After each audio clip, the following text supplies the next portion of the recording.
L'épilepsie affecte un peu plus de 60 millions de personnes dans le monde et parmi celles-ci, plus de 3 enfants sur 10 sont résistants aux traitements pharmaceutiques. On qualifie ces patients comme étant réfractaires. Certains patients atteints d'épilepsie décident de se tourner vers des méthodes alternatives, comme la diète cétogène ou l'utilisation thérapeutique de l'huile de CBD pour complémenter leur traitement. La diète cétogène améliore grandement la condition d'un tiers des patients réfractaires, améliore modérément la condition chez un deuxième tiers de patients et n'a aucun effet bénéfique chez le dernier tiers. De plus, certaines observations suggèrent un lien entre l'usage du CBD et une diminution de la fréquence des crises épileptiques chez certains adolescents atteints de la maladie. Dans le cadre de cette vidéo, nous visons à faire connaître la diète cétogène et le CBD aux parents d'enfants atteints d'épilepsie par le biais d'experts en la matière. Nous partagerons également les témoignages de parents ayant utilisé ces méthodes pour leur enfant épileptique.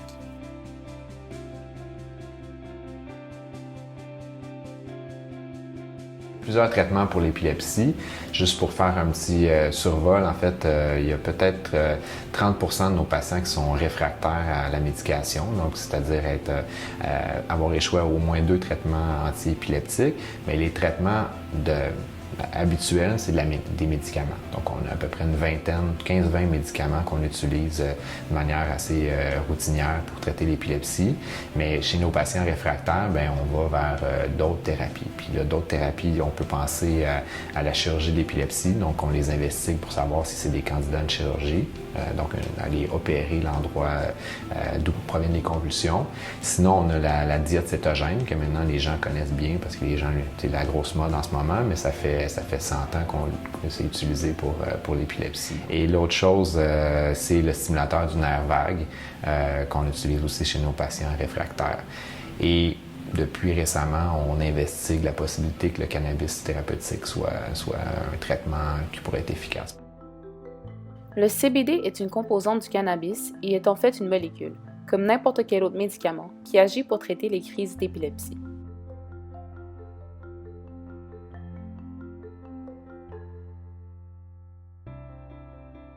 On ne sait pas exactement comment ça fonctionne, mais comme plusieurs découvertes, ça a été essayé, puis ça semble fonctionner chez certains patients. Actuellement, on l'utilise chez nos patients réfractaires, mais très réfractaires. C'est-à-dire qu'on a essayé au moins 5 médicaments antiépileptiques. Même si certaines personnes considèrent que c'est très bénin ou banal, ça ne l'est pas. On n'a pas d'expérience, en fait, de suivi à long terme de patients, par exemple, qui à 3 ans commenceraient à prendre du cannabis à tous les jours. Qu'est-ce que ça va donner comme effet au niveau neurodéveloppemental par la suite? Personne ne le sait. Donc, on est prêt à prendre un petit peu plus de risques chez des patients qui vraiment, on essaie plusieurs autres médicaments, ça ne fonctionne pas, ils convulsent beaucoup, donc on est prêt à essayer des choses. Il y a beaucoup d'articles actuellement dans le New England Journal of Medicine, dans Lancet, dans des journaux très bien reconnus, dans certaines populations de patients épileptiques qui montrent des effets tangibles. C'est pas juste des oui-dire, c'est qu'il y a des effets prouvés du cannabis thérapeutique pour l'épilepsie. Il faut juste le petit bémol, c'est que les études actuellement sont avec Epidiolex, qui est une pilule, dans le fond, de CBD relativement pure. Et puis, c'est ça qui semble fonctionner. Nous, au Canada, on n'a pas accès à Epidiolex. Donc, on utilise l'huile jaune. Donc, on voit un peu de tout, là. Moi, je m'adapte aux situations, mais personnellement, je le répète, moi, je vois ça comme un autre médicament, comme en fait n'importe quel autre médicament qu'on prescrit, puis qu'on apprend à gérer les effets secondaires puis les effets bénéfiques potentiels. Bien, c'est la même crainte que je partage, c'est-à-dire qu'on ne connaît pas l'effet à long terme de ces médicaments-là, en fait, sur le neurodéveloppement. Là, on arrive chez des enfants, des jeunes enfants, en plus qui font de l'épilepsie. Qu'est-ce que ça va donner? Ça, on ne le sait pas encore. On espère que les études vont le dire. Ce qu'on voit souvent, c'est de la sédation. C'est-à-dire que nos patients deviennent très endormis, sont ralentis, fonctionnent moins bien. Donc, on doit ajuster la dose en conséquence parce que l'idée, c'est de traiter les crises, mais on veut que les enfants soient fonctionnels, qu'ils puissent apprendre, etc. Donc ça, c'est la sédation, c'est un effet secondaire qui est fréquent et qui est important. Un inconvénient aussi qui n'est pas lié à un effet secondaire, c'est le prix. C'est très coûteux.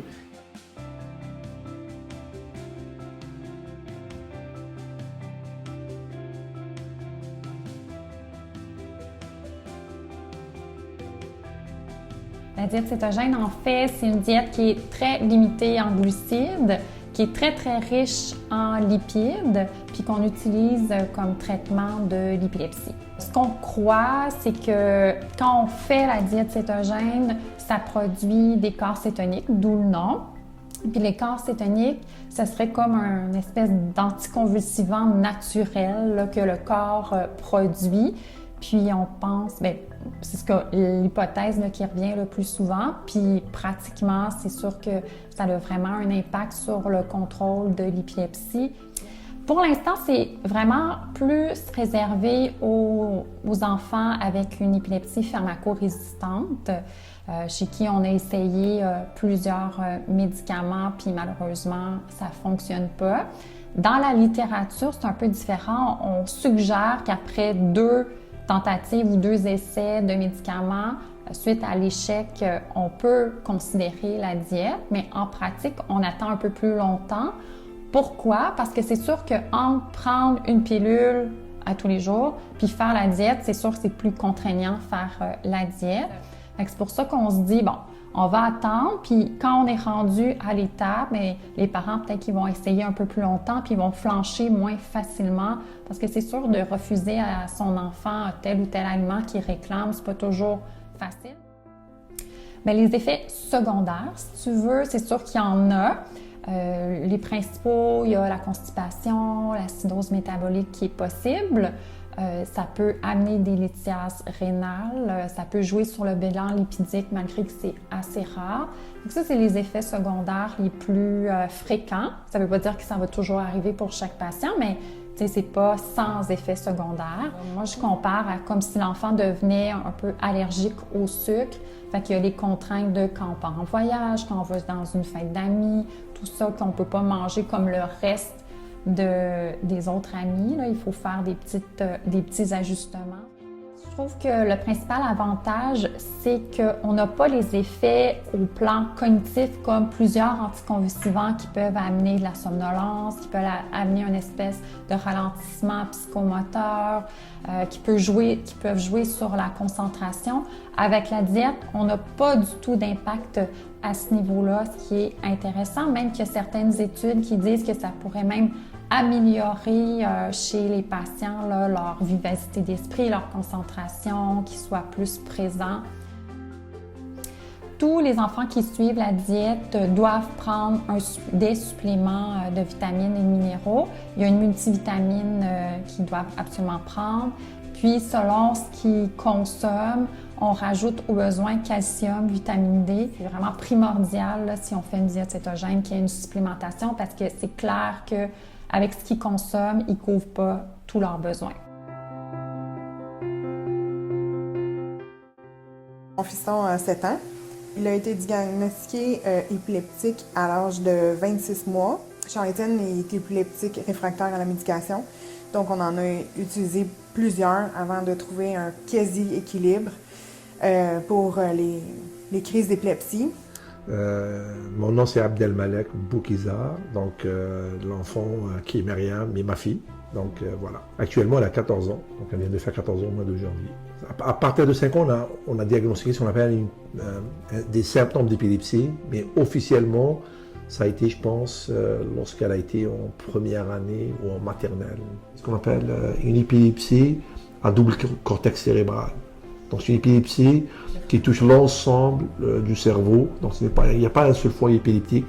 Donc c'est pour ça que le contrôle de son épilepsie est plus difficile. Moi je suis maman d'une petite fille qui s'appelle Mila et on lui a diagnostiqué une épilepsie et elle est réfractaire maintenant, donc ça veut dire qu'elle n'est pas contrôlée avec des médicaments.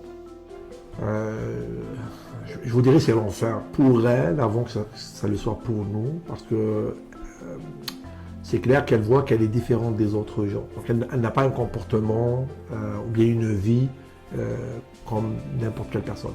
Elle sait qu'elle est dépendante des médicaments, qu'elle est très précaire en termes de ce qu'on appelle de sa sécurité physique. Donc elle sait qu'à tout moment elle peut tomber, elle peut se blesser, etc. Donc c'est clair que et elles sont ce besoin-là d'être assistées, d'être accompagnées, d'être prises en charge, que ce soit à la maison, à l'école ou à l'extérieur. Et ça la blesse. Ça la blesse dans le sens où elle se dit, je suis toujours dépendante des autres. Je ne peux pas être autonome, je peux pas... Beaucoup, beaucoup.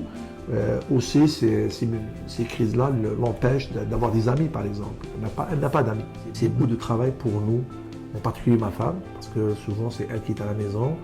Donc, c'est très exigeant pour nous. C'est très, très, très exigeant. Quand je vous dis, on n'est jamais relax. Le mot relax, on ne le connaît pas. Ça disparaît dans le dictionnaire, parce que chaque fois, il faut être aux aguets, à chaque fois, il faut surveiller, à chaque fois, il faut faire attention, à chaque fois.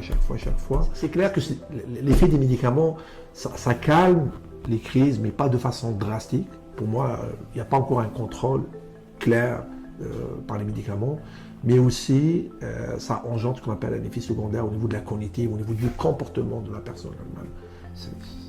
C'est un mal nécessaire. Si on avait un choix, on les aurait pas admis.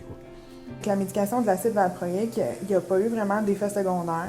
Puis en fait, c'était un peu notre médication miracle parce que quand le Dr Vanna, c'est le premier médecin qui nous a rencontrés pour l'épilepsie de Charles-Étienne, nous avait dit que 90% des enfants étaient sous contrôle avec cette médication-là. Donc nous, on avait beaucoup d'espoir que juste avec cette médication-là, ça fonctionnerait. Malheureusement pour nous, puis surtout pour lui, ça n'a pas fonctionné. Donc, on a enchaîné avec diverses médications. Donc, à l'heure actuelle, elle est sous médicaments et donc ça a permis de réduire la fréquence et l'intensité de ses crises. Mais maintenant, voilà, elle a des effets secondaires avec tous les médicaments. Donc, principalement, elle a des absences. Donc, au niveau de l'école, elle a des troubles de l'attention.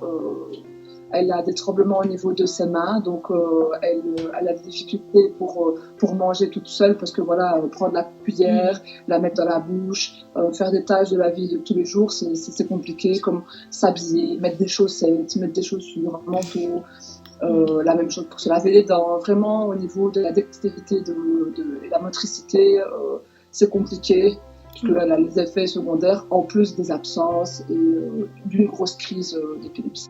Oui, en fait, on lui a expliqué, parce que c'est compliqué de lui dire pourquoi est-ce qu'elle doit prendre autant de médicaments, pourquoi est-ce qu'elle ne peut pas faire la même chose que les autres enfants. Donc, il y a des petites histoires en disant qu'elle a des orages dans sa tête. Et ces orages, en fait, pour qu'ils partent, il faut prendre ce médicament. Sinon, ils sont de plus en plus fréquents et elle a mal à la tête, elle est plus fatiguée. Donc, on lui a expliqué ça. Mais c'est compliqué parce qu'il y a certains de ces médicaments qui n'ont vraiment pas bon goût.